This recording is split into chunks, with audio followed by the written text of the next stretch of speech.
Avui tenim una visita molt especial, la Sílvia Romero i en Manel Giovanni.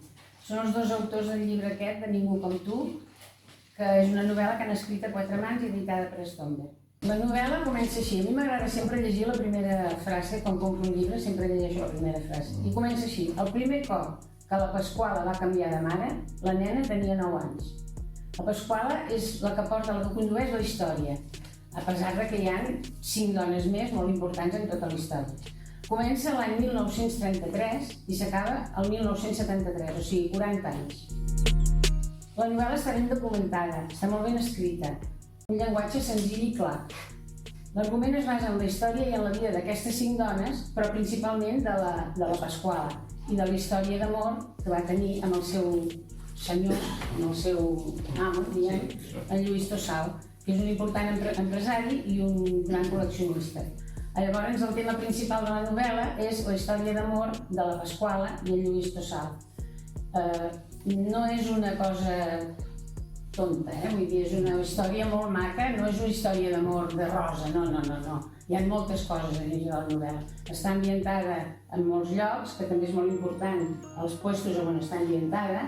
És molt important la base que té de tots els aconteixements històrics que hi ha, perquè va desenvolupant tots els aconteixements històrics al llarg de la vida d'aquestes persones. Tenim a la Pasquala, que és la que porta la història. Tenim a la Pilar, que és la seva germana, que com ella ha dit ha de fugir.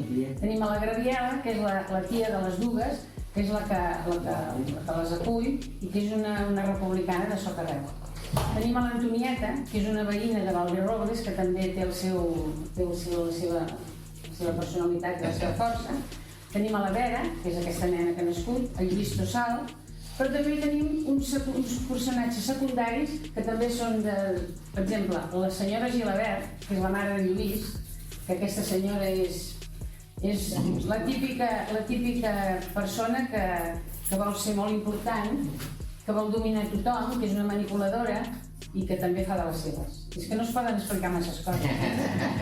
Després el senyor Pedro, que és l'apotecari del poble de Valderobles, que el senyor Pedro també les ajuda molt de la seva manera, en Llibert, que és el fill de la Gabriela, i en Ramon, el capellà, que també té molt a veure. Bueno, el senyor Pedro és un senyor que és apotecari del poble de Vallderobles.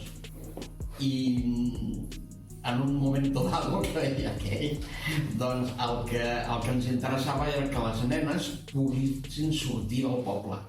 I clar, les tropes dels nacionals estan entrant per un costat del poble i per l'altre les nenes han de fugir. Com s'ho han de fer? Doncs ens hem d'inventar un personatge que tingui un cotxe, l'apotecari, un senyor que no el coneixia ningú, diguem. I ell doncs és el que agafa les noies, se les emporta fins a una masia i tal, amb el cotxe, i dius, i ja està.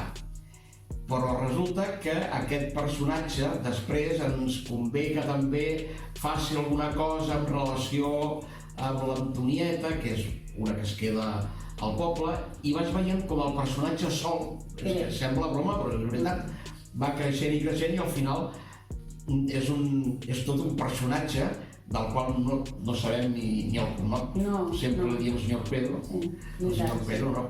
I a través de totes les històries que li passen, que estan emmarcades amb la repressió de després de la Guerra Civil, perquè sempre diem que això el llibre no és una novel·la d'història, però els personatges viuen dintre de la història, i llavors doncs si per exemple hi ha un que està al Valle de los Caídos allà picant pedra, o un altre que està en un camp de concentració, doncs tot això que no és una novel·la d'història, però els personatges sí que ho viuen, i en aquest moment és quan vas entrant dintre de la realitat del moment, no? Sí, i l'altre personatge que en especial també vull remarcar és aquest que he dit, el Rafael. I el Rafael realment va ser la situació molt similar, va créixer solet. O sigui, en un moment donat, quan aquestes dues nenes arriben a Barcelona i concretament a casa de la tia Gabriela, hi ha un moment en què la tia Gabriela se'ls troba, els dona les claus, marxa, i aleshores ella quan torna és a la nit i no porta les claus de casa. Què es feia en aquella època? El sereno. Per tant, pim, arriba el sereno. I només necessitava el sereno per mostrar doncs, una certa relació de solidaritat, de barri, del que es vivia en aquell moment. A el sereno, tenen una petita conversa, com estàs, Gabriela? No, bé, vaig fent, tal, puja, i aquí s'acabava. Però arriba un moment, també, la situació va ser similar, que uns quants capítols més tard necessitàvem un personatge que fes X coses, no? Hi havia uns esdeveniments, necessitem... Anem a buscar el sereno. Vam anar a buscar el sereno, vam aprofitar també per treballar-lo una mica més, que aquesta entrada no fos només sereno i una conversa, de dotar-li ja una certa identitat, una certa psicologia, uns petits gustos, i el vam començar a treballar més, i a partir d'aquí va aparèixer una altra vegada, va donar un altre cop de mà amb una altra cosa, i dius, ja ens ha servit. Però és que després torna a aparèixer, després el tornem a trobar, i és més, el Rafael al final ens ha acompanyat pràcticament al llarg de tota la novel·la. Repartim tots els temes en 2 grans blocs, que són 17 capítols i 17 cartes a la primera part, i 17 capítols i 17 cartes a la segona part.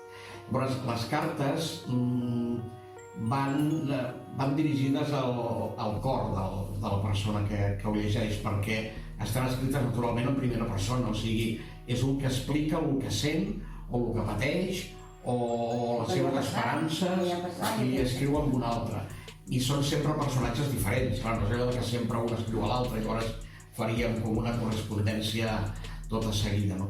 Sinó el que es tracta és això, de que tota la novel·la està escrita, com tu dius, en tercera persona, i les cartes són en primera persona, de tal que les cartes, de tal manera, vull dir, que o bé anticipen, o bé expliquen, o bé van tancant temes que s'han anat obrint i no acabaven d'estar clars. Llavors la carta, doncs aquella persona li diu a l'altra, mira, és que vaig estar detingut a tal lloc i m'ha passat això, i llavors doncs això és el que expliquen les cartes, diguem, al costat dels arguments dels capítols.